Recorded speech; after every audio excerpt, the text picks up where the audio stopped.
our thoughts are more than the things we're saying, but the Yeah. things we're saying are definitely part of the unconscious thinking, which is more than we're saying. Right. Yes.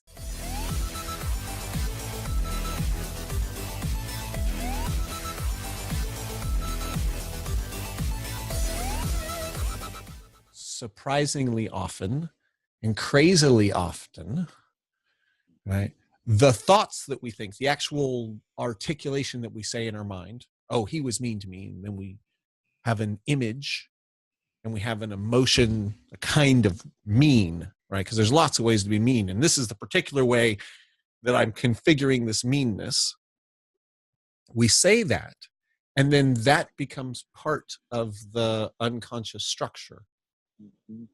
So our thoughts are more than the things we're saying, but the Yeah. things we're saying are definitely part of the unconscious thinking, which is more than we're saying. Right. Yes. Yes. Yes. Totally. So much of what we're thinking gets encapsulated in words and then forgotten Mhm. and just becomes part of our unconscious processing. And yes, Right. yeah, Fades into that. all of that's the thinking. It's the It's another way. understanding, it's the narrative, it's the horizon in which we whirl. If we're saying that we've got this horizon, and the horizon is a story with goals, Mhm. and the horizon gives us kind of the edge of the goals and the narrative in which we're thinking, that horizon, the space of the horizon, is populated with all of the thoughts and beliefs and rules and expectations that we have. Mhm. Yes. Yes. Yes. And almost all of that, when something happens, we judge the something in that horizon. Yep. Yep. And we judge it as good or bad Mhm. based on a deep, unconscious, intuitive sense for how the whole thing fits together. Yeah, that deep, unconscious, intuitive sense is, like, you could say, how I think I experience that is whatever that is, that when I wake up in the morning, that has me know that I'm me Uh-huh. without checking and doing a reference check. Uh-huh. Whatever that is, that has me not have to go and look at pictures and get information about, so I know that it's me when I wake up. I Uh-huh. just know that. Just know is I wake up and there's an atmosphere of familiarity of some kind. Mm-hmm. Right. So, like, I would say that how I've understood that in terms of what you're talking about are those layers of horizons and meanings of how things work, and the me, the story, and the me of, and also the background of what a me is, and then the particular me that I am is a whole, all comes together in this kind of atmosphere called Guy Singstock waking up in the morning. Yeah. Yeah. Yeah. And we could say that atmosphere Mhm. is the large horizon in which all of the smaller horizons live, and the smaller stories. And you can wake up and you can go, it's great. Mhm. And you've just got this overall atmosphere. And then you look over and you see a piece of paper. Yeah. And that piece of paper is a project, part of a project that you're involved in. And you look over and you see the paper. And then, of all of that atmosphere, that paper might have you go and start thinking about the project. Something about that piece of paper reminds, oh my gosh, and I got to do that thing. I totally forgot about it. And then that horizon becomes the major horizon. The rest of them goes away. The rest of the atmosphere goes away. Yeah, and that's And the old. that's the story which is dominant. And then you Yes. have the emotions that go with that story based on that thinking. Right. The thinking about that particular project and all the historical pieces that you've got in place, the stories you've told them, the feelings that you've had, the images you've built, like all of the things that you've populated that horizon with, Mhm. each one of which represents symbolically events that have meaning in the unfolding of the story within the horizon. Right. Right. Makes Yes. sense. So, Makes sense. yes. So with that, horizon of horizons, this idea we were playing with, in our last conversation, or that we came to. Mm-hmm. One of the ways that I like to understand a horizon is the potential outcome of the story. Mm-hmm. Right? So you've got a story. You could have a heroic character in that story, which you are or which someone else is.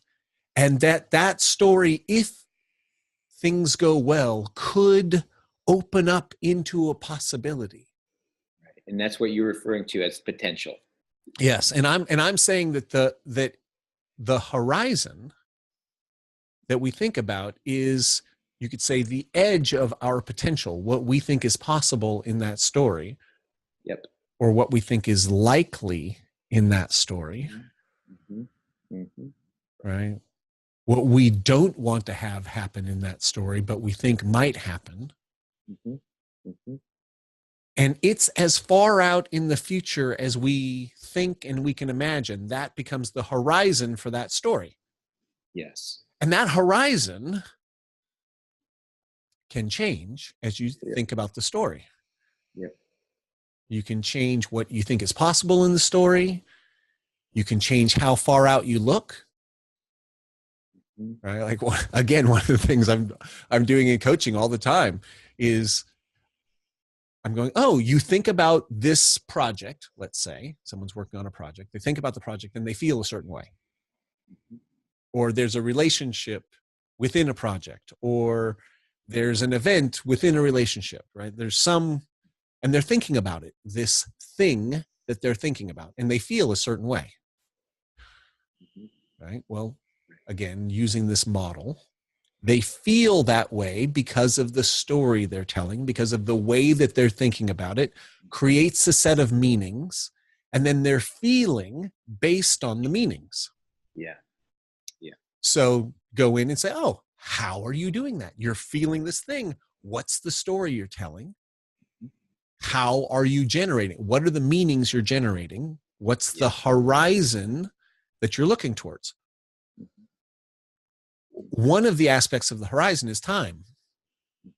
Like, it's often the case that when people think about something, they think about, like, oh, I have to do this thing. And they're thinking maybe 6 hours in advance. Like, the entire story only goes out 6 hours, and everything past 6 hours is just unconsidered. Right. And so everything's really important because it's like right here. And you just say, well, so what happens after that? I mean, let's say that happens, then what? Oh, well, then I suppose I'll just adjust and do this other thing. Say, oh yeah. And in the process, they move their horizon out, changes the story, changes the meaning of all the pieces. It changes the story, and it also changes the emotion too. Because it changes the story, it changes the meanings. Yep. And changes the emotions. So it's like general rule, right? The longer your time horizon, the less any one particular thing will upset you. Yep. And the longer your time horizon, the more you can see how you can make all of the pieces that are going to happen fit together towards your goal if you keep your goal in mind. Yes. It's like if you're going on a journey, any one particular step is okay. As long as you keep the goal in mind, you can just keep adjusting your course and take all the things that you find and head for your things. So the longer your time horizon, the clearer you are about where you want to go, the more you can navigate the terrain. And so your horizon, in this goal-oriented sense, is where you think you're going. Yeah.